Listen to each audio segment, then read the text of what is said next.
करा 400 साल से, 400 से आगे कोई नहीं गया। ठीक, मैं कह रहा हूं कि 1100-1200 साल मान लो, फैला के देख लो ताकि बाद में विवाद ना हो। बाबर के अब्बा हुजूर भी पैदा नहीं हुए होंगे। केशव राय मंदिर के ऊपर ही चढ़ा के ईदगाह क्यों बनाया? ईद भी कहीं हो सकती थी, गाह भी कहीं बन सकता था, मिला के ईदगाह नहीं हो सकता था। अयोध्या, काशी और मथुरा, इन 3 धार्मिक स्थलों को सामान्य धार्मिक स्थलों की तरह ट्रीट नहीं किया जा सकता, ये सबको स्वीकार करना हो। Hello friends, welcome to my debate. आज की डिबेट बहुत ही शानदार होने वाली है। आज की डिबेट में अमिताभ अग्निहोत्री ने बौद्ध, हिंदू और मुस्लिम के बीच अंतर बताया और इस डिबेट में मुस्लिम धर्म के स्कॉलर को जमकर लताड़ा। यह डिबेट बहुत ही शानदार होने वाली है, अंत तक जरूर देखें। अगर चैनल पर पहली बार आए तो लाइक करें, सब्सक्राइब करें, तक कमेंट करना ना भूलें। आदित्यनाथ के वक्तव्य के विरुद्ध कि भाई कोई करा 360 साल से नमाज हो रही, कोई करा 400 साल से, 400 से आगे कोई नहीं गया। ठीक, मैं कह रहा हूं कि 1100-1200 साल मान लो, फैला के देख लो ताकि बाद में विवाद ना हो। 10-50 साल एक्स्ट्रा दे दिए। क्या उससे पहले भारत में क्या था? इस्लाम था? नहीं। नहीं भाई, जब इस्लाम पैदा नहीं हुआ उससे पहले भारत में इस्लाम था? नहीं। इस्लाम की पहली इबादतगाह केरला में बनी, तब ना इस्लाम भारत में आया। दूसरा विषय मैं कहता हूं, सारे धर्म विश्व के, ये बड़ी अद्भुत बात है, सारे धर्म विश्व के 2600 साल के अधीन है, उसके पार कोई नहीं। क्या सबसे ओल्डेस्ट है ये बौद्ध धर्म। ठीक, 2600 साल से पहले भारत में क्या था?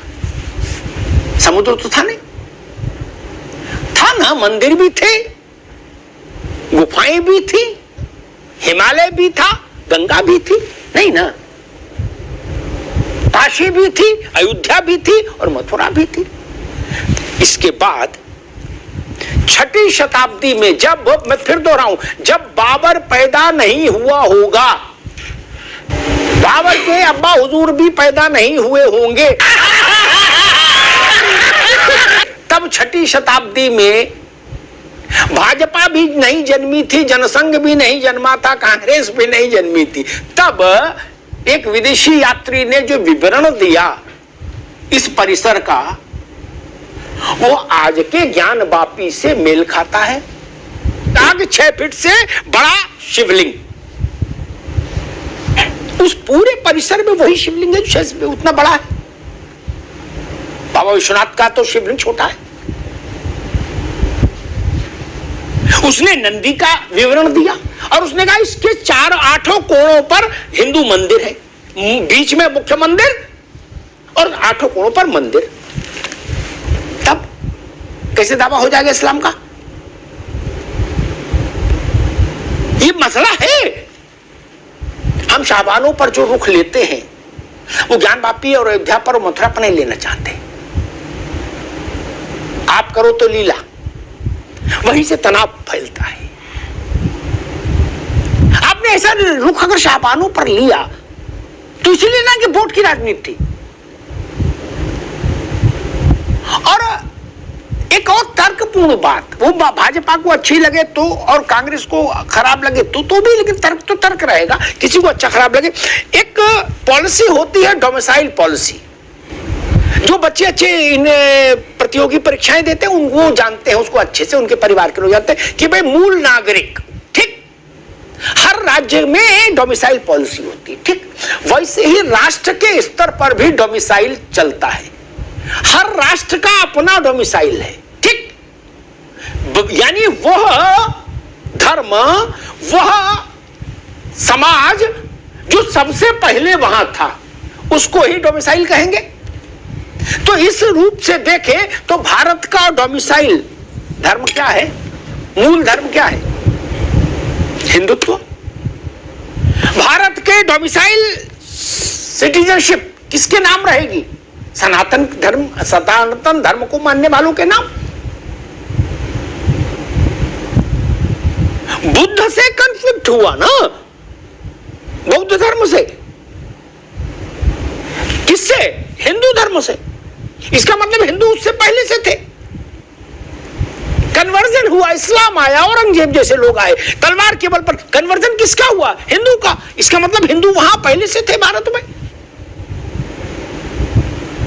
काशी, मथुरा और अयोध्या तीनों की त्रासदी एक कि ये बात मैंने कई बार कही, रावत साहब तो कई बहसों में मेरे साथ रहे, कि जब देश में जमीन इफरात में थी, मुन्ना खान साहब क्या चांदा झंडा गाड़ दे बादशाह उसी की गांव की गांव, तब ये इतना एक के ऊपर एक चढ़ा के मस्जिद क्यों बनाई भैया?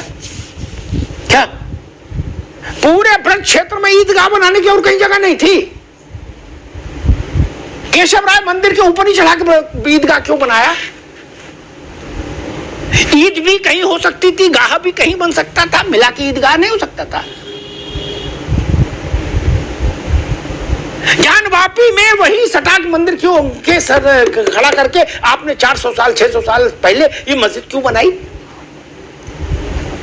शायद इसीलिए बनाई ना। अब आप कह रहे हो कि गंगा जमुना, आपने तो टकराव के बीच बो दिए। रावत साहब और मौलाना साहब, आज भी अदालतें कहती हैं कि मंदिर और मस्जिद की में दूरी रखिए, एक ताकि भविष्य में टकराव नहीं हो। कहती हैं कि नहीं कहती हैं? उनकी मंशा है कि टकराव ना हो। लेकिन जब ये मस्जिदें यहां बनी मथुरा में और काशी में, तो इस मंशा से बनी ही कि टकराव हो तो हिंदुओं का अपमानित किया जाए। कहा गया कि भाई योगी आदित्यनाथ, मैंने देख रहा था साहब ओवैसी साहब कह रहे कि योगी आदित्यनाथ संवैधानिक पद पर बैठे, उनको ऐसी बात नहीं बोलनी चाहिए। योगी आदित्यनाथ ने ये कहा क्या कि सरकार जाके वहां कार्यक्रम शुरू कर रही है? नहीं ना। उन्होंने कहा कि वहां ज्योतिर्लिंग है, उसके तमाम प्रमाण हैं, वो प्रमाण झुटलाए नहीं जा सकते, एक बात। और दूसरी बात ये कही कि मुस्लिम पक्ष को इसके समाधान के लिए पहल करनी चाहिए। क्या आउट ऑफ कोर्ट सेटलमेंट नहीं होता? होता है ना। आउट ऑफ कोर्ट सेटलमेंट के लिए आह्वान करना क्या गैर संवैधानिक है जो कांग्रेस कह रही है सब, या स्वामी प्रसाद मौर्य कह रहे हैं? स्वामी प्रसाद मौर्य ने कहा था कि बौद्ध धर्म के मंदिरों को तोड़कर हिंदू मंदिर बने, उसकी भी खुदाई कराओ। उनने देश के सारे प्रसिद्ध हिंदू मंदिरों का नाम ले दिया था। मैं स्वामी प्रसाद मौर्य जी का भी ज्ञानवर्धन करूं। बौद्ध धर्म की उम्र कितनी? 2600 साल। उससे पहले मंदिर थे ना। तब बाबा पहले आया कि नाती पहले आया? उल्टा इतिहास पढ़ा रहे हो। बोले नहीं, नाती पहले आया। पहले बाबा आया, फिर पिता हुआ, फिर नाती हुआ ना। 400 साल वाले लड़ाई लड़ रहे, 200 साल वाले लड़ाई लड़ रहे।